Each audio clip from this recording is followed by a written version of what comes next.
107.5 The Fan in Indianapolis. Kevin, how are you? Great, guys. How are you guys doing? Pretty good. You're out at Colts camp. Is it 1 billion degrees there like it seems like it is everywhere else? Here we're over 90 today.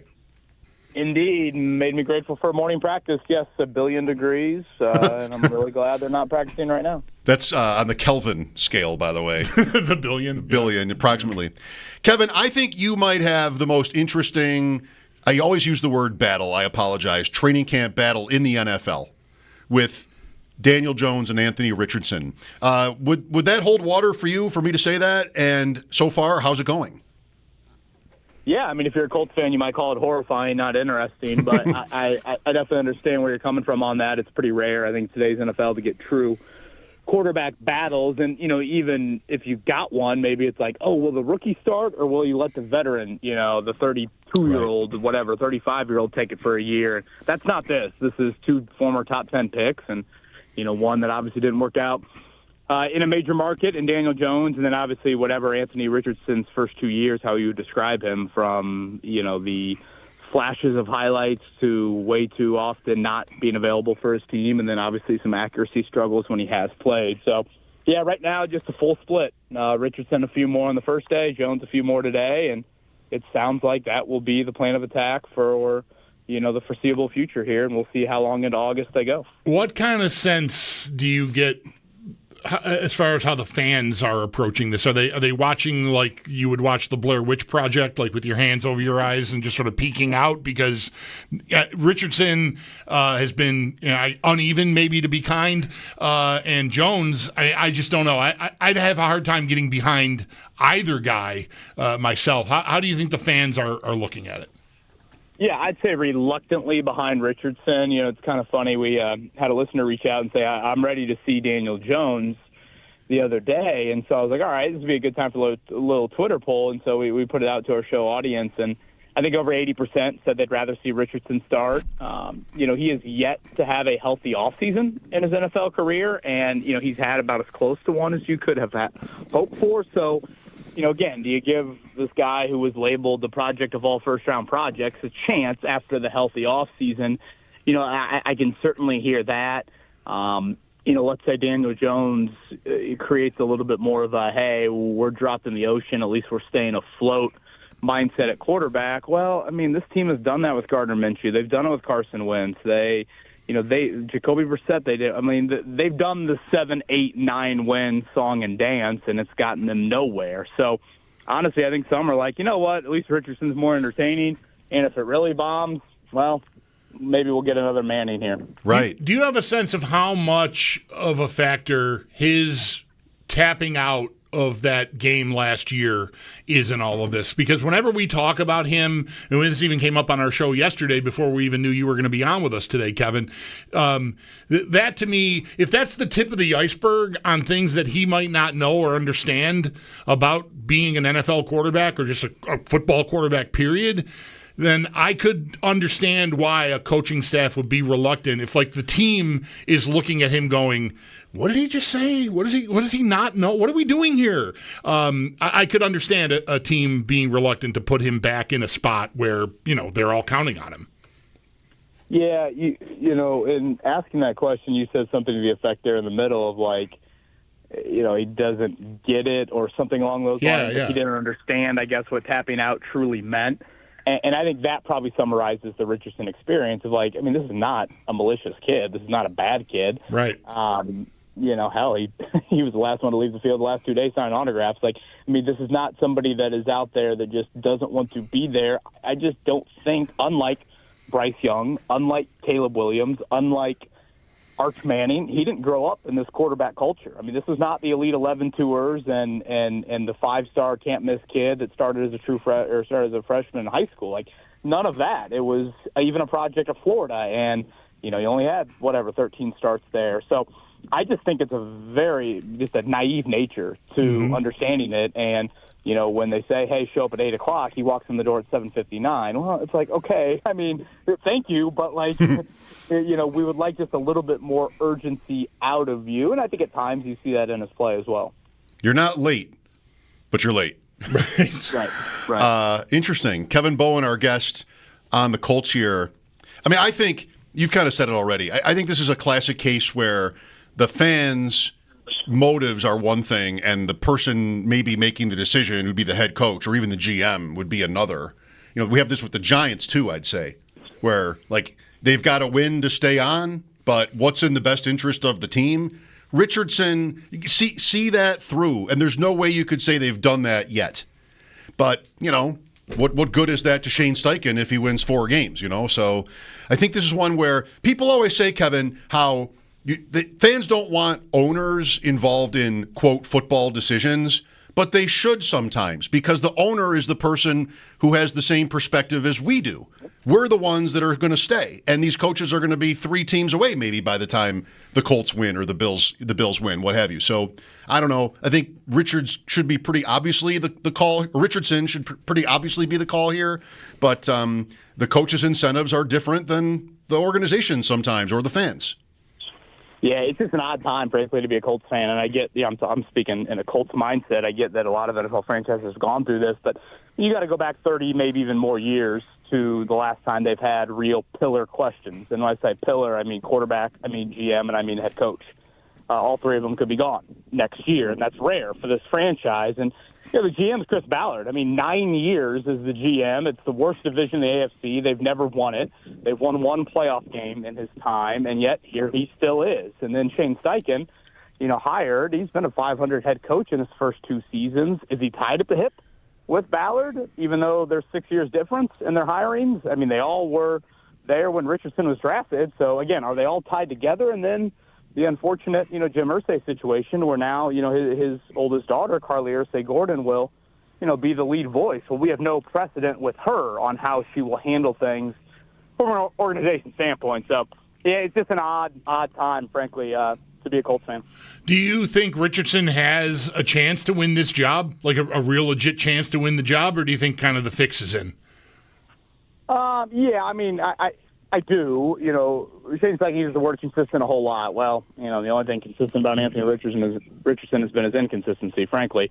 But still, I mean, it's Daniel Jones we're talking about here. It's not like he's going up against whoever you want to insert there. And, as bad as Richardson has been, and they just fired their defensive coordinator, Gus Bradley, who was the DC with Richardson, he also is 8-7 as a starting quarterback. And I mean, win-loss record isn't everything, but, you just fired the defensive coordinator, and the guy went 8-7. Now, again, I don't want to act like, the win-loss record is gospel, but it hasn't been horrific. And I go back to, that healthy offseason. Do you just owe it to yourself and his organization of, hey, if we're going to draft this project, shouldn't we at least see it through before you make the first financial decision on him, which is that 5th-year team option coming up after this year? Kevin, what has the owner's death meant to things? Either this particular competition, if anything, or just what's different about camp? I mean, Jim Irsay, was there for so long and was such a figure in the sport. It probably feels different in certain ways without him. Certainly. I mean, he's such a vibrant personality, super outgoing. I mean, I would say outside of Jerry Jones, probably one of the more well-known owners in the entire NFL, just with how outspoken he was. Big presence on social media and Twitter, of course. Now, day-to-day operationally, he has not been, with the organization or was not, for quite some time. So, again, his oldest daughter, Carly, has been that person and, a little bit more on the football side, I'd say, over the last handful of years. So, it's not like this was, a total blindside or, again, Jim's in there, day-to-day operationally, for the last X amount of years. But still, I mean, he's to some people, outside of Peyton Manning, maybe the face of that franchise. And I don't think every owner is that for their respective franchise. So it is different. But, I don't expect anything like wholesale crazy changes. Okay. So outside of this quarterback battle, which I think we've somewhat extensively covered already, what's the rest of the situation look like for the Colts? Like what is the strength of this team right now, as you would see it? Oh boy, that's a good question. I mean, I think Jonathan Taylor is still a bona fide, top running back in this league, and I don't need to remind you guys. You guys have seen it firsthand in some matchups. I still think he's got that in his game. Defensively, they brought in Louis Anarumo from Cincinnati, who, at one point was, kind of a head coaching candidate. And, that obviously didn't go well last year. And they'll certainly be a much more, I don't know, a little bit more Cheesecake Factory menu, if you will, than as vanilla as they were under Gus Bradley. I think that'll be welcomed and needed. So I'll be curious how that will play out. I mean, their O-line still has some cornerstone guys that I think are very good players. I mean, Quentin Nelson would be atop that list. And, when you're in the AFC South, it's a hell of a gift. It's a division that keeps on giving. And you're one C.J. Stroud, missing 2-3 weeks away from probably being right there, which I don't think you can say that about any of the other AFC divisions. Yeah, the Bills have, I think, only 2 bad losses in 4 years, and that's one of them. Indianapolis here with Wentz at quarterback and Jonathan Taylor's 5 touchdowns. The other, I guess, would be the Ravens last year. Yeah. But the other games they've lost have almost all been really close games. That Colts game stands out as a home game, too, for the Bills in 2021. Taylor, you mentioned here, Kevin, of course. I mean, he's a star. I'm in a lot of fantasy leagues and did one the other night where the analysts, leagues that people actually analyze, Bulldog, and there are podcasts and streams, and they talk about these teams, believe it or not. That's actually a thing in the world. But the one guy asked, we drafted Jonathan Taylor, and I was asked, does it matter to you who the quarterback is for Taylor? And I said no, and I felt a little bit bad about that. Like maybe I should have cared about that. How is that for you?